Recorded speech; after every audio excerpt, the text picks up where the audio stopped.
Kevin agreed to be sent to prison to help Officer Emmett get information from Brett Stewart about the Myriads activities in Chicago.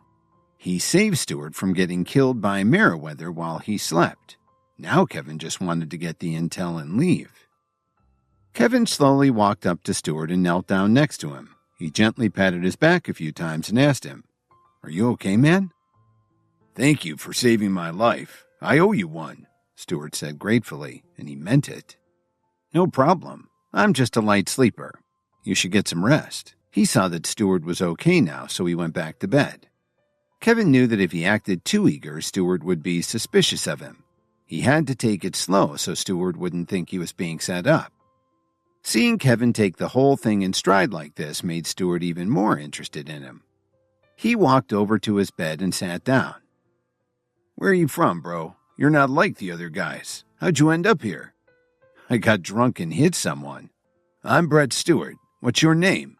As long as we're stuck in this place, we might as well be friends." After hearing this, Kevin immediately sat up in his bunk.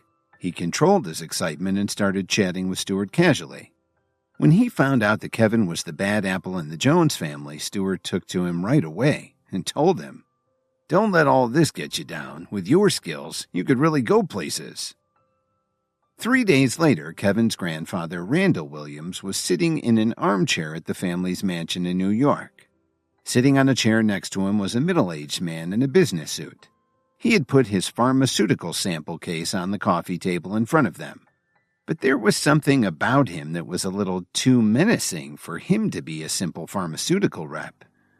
"May I ask why you called me to New York on such short notice?" the man asked in a deep voice. "Please, this is a serious matter, Mr. Roundtree. One of my grandchildren has disappointed us greatly. He went so far as to bring outsiders into our home to fight with us. I need to do something to protect my family, and I know that you have the resources to help." "Our products aren't for everyone.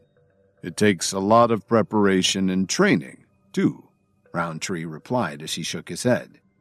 "That's why I brought you here." Then he hesitated for a moment before he continued. "I've heard that Light Street Labs has an herbal pill just for this purpose." "That's right, Mr. Williams. The effect of our new blend is quite unique. It can quickly give a jump start to someone who wants to develop their energy and focus, especially when they're in a situation like the one you're facing. However, you can only take one dose. To take more would be very dangerous," Roundtree explained. "Do you happen to have any with you today?" Then he added, "My family is willing to pay any price." Dalton Steele, bringing his men to the Williams mansion, had infuriated Randall Williams.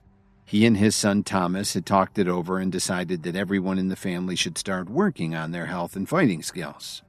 This was part of an overall plan to dominate the families that were in charge of the business world, and not just in New York. He didn't want them to be afraid of the Steele family anymore. Roundtree gave Randall a funny look and said, "Mr. Williams, you're taking this too seriously. It's just one little herbal pill. If you bring your family into the Myriads, you'll have all the herbal medicine and resources you need." "What?" Randall said as his expression changed. "What are you talking about? The Myriads have a very dangerous reputation in the New Age underground. I've known you for years and would rather work with you and Light Street Labs directly. How could you ask us to join the Myriads?" "Don't worry, Mr. Williams. I have news for you. 5 years ago I joined the Myriads, and I'm no longer with Light Street Labs." "Why did you do that?" Randall asked in shock. "Well, I was with Light Street for almost 40 years. Apart from some of the most basic production techniques and scientific background, what did I learn?" Roundtree suddenly seemed agitated. "I was the best tech specialist they ever had, but because I wasn't part of the inner circle, they never promoted me to the highest executive positions. But then, the Myriads promised me a huge sum of money and set me up with the best resources available. Compared to Light Street Labs, it's like night and day. Why would I still want to work for Light Street?" Roundtree said excitedly as he stood up from his chair. "Mr. Williams, As long as you're willing to bring your family into the Myriads, I guarantee that the benefits will be beyond your wildest dreams. Plus, it's the only way you'll be able to get the pill we were talking about. It's not really made by Light Street. You're putting me in a difficult position. How could I bring my family into an organization like the Myriads? Nonsense. These days, with all the competition, the most important thing is to improve your strength, your stamina. If you're worried about your reputation, why don't you go talk to Light Street Labs? They'll have nothing like this to offer you, Roundtree said matter-of-factly.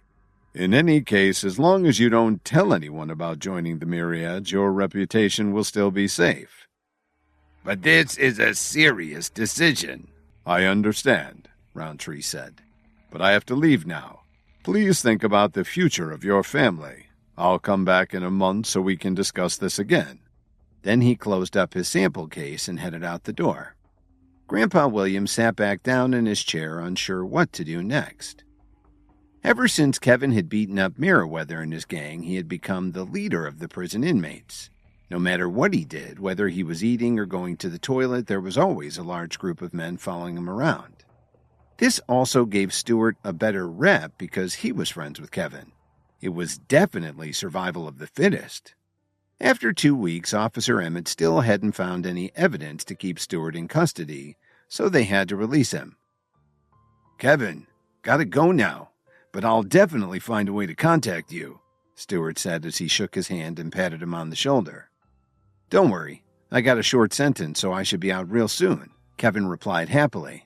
But he thought to himself, I've been in this hole for 2 weeks just to get some information from you. It sure wasn't easy. Stewart smiled and headed out with the guard so they could finish his out-processing. The next morning, Kevin was released too. As soon as he stepped outside, he got a call from Officer Emmett. How did it go? Did you get any useful information from Stewart? Officer Emmett's words were full of expectation. No, that guy plays his cards close to his chest. I hung out with him for almost 2 weeks and we got along really well. But every time I asked him about his past, he changed the subject, Kevin answered truthfully. Nothing at all? Officer Emmett asked. She was extremely disappointed. How could her plan have failed? Kevin hadn't found out anything the department could use. Nope, nothing. The guy's very careful about what he shares, Kevin said lightheartedly.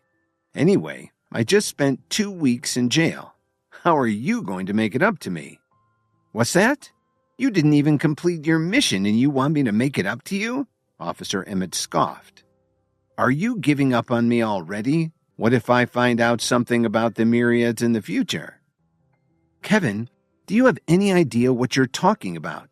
It's almost impossible to find out anything about them. We've been investigating them for so long, but we haven't found out anything useful. Officer Emmett hesitated for a moment before continuing. But let me warn you, you can't have any contact with them from now on. It's too dangerous. Then she hung up the phone without any warning. Damn, what the hell was that? Kevin wondered as he put his phone in his pocket. He thought for a moment and considered calling for a ride to Williams Media. After being gone for 2 weeks, he had no idea what was going on there. Just then, a tall, lanky guy and a tough-looking man suddenly walked up to Kevin. The tall one said, Mr. Williams, our boss would like you to come along with us. Who's your boss? Kevin asked curiously. You'll know when you get there. Then he gestured for Kevin to get in their car. Half an hour later, Kevin arrived at a bar a couple of blocks from North Michigan Avenue. The men led him into a luxurious private room. I told you I'd be waiting when you got out. When I found out you were sprung today, I made arrangements at my favorite bar, Stewart said as he smiled and walked over to Kevin. You didn't have to go to all this trouble, Kevin replied with a smile. While he was talking, Kevin's eyes swept across the private room and he looked at the other dozen or so people who were there with them.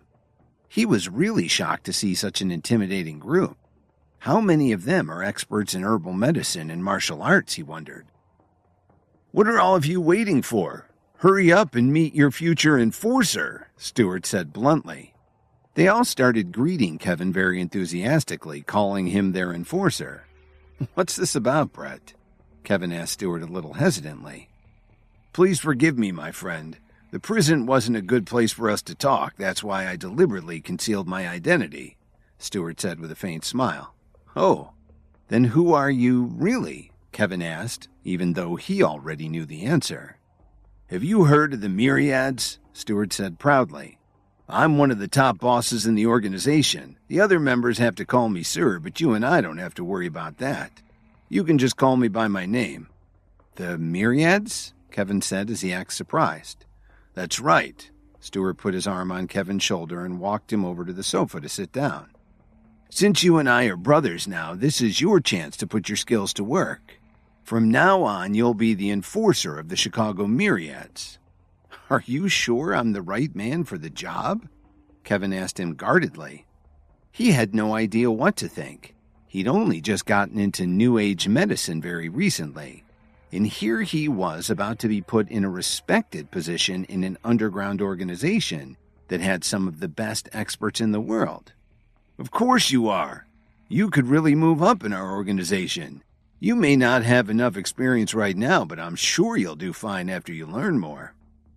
After saying that, Stewart patted Kevin's shoulder and said, But don't worry about all that right now. Take your time.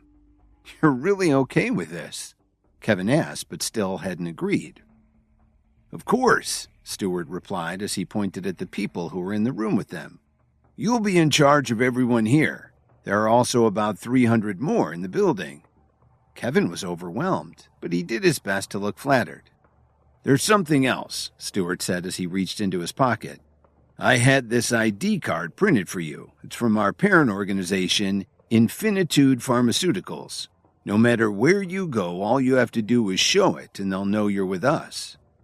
A lot of people just know about us from our reputation in what many would call some very shady activities, but we're making great strides in cutting-edge combinations of traditional herbs and modern medicine.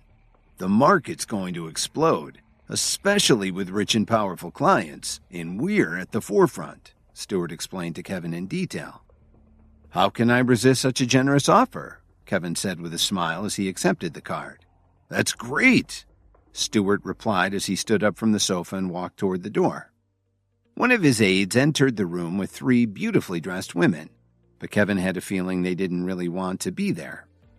I've arranged for a bit of a celebration later today at the Whistler Hotel, Stewart said as he gestured for the rest of the group to leave the room. Then he turned to Kevin and said, In the meantime, please enjoy yourself. Then come and find me when you're ready to leave. Stewart smiled and closed the door as he left the room. Kevin looked at the women one by one. He sighed as he walked over to them and said quietly, I had no idea they'd do something like this. You should leave while you can, and be more careful in the future. Don't let them put you in this sort of position again. The women all looked at each other in astonishment. One of them, who seemed to be the leader, stood up to speak. Please subscribe to the Pocket FM YouTube channel and press the bell icon for instant notification. Check out our channel for more such exciting shows.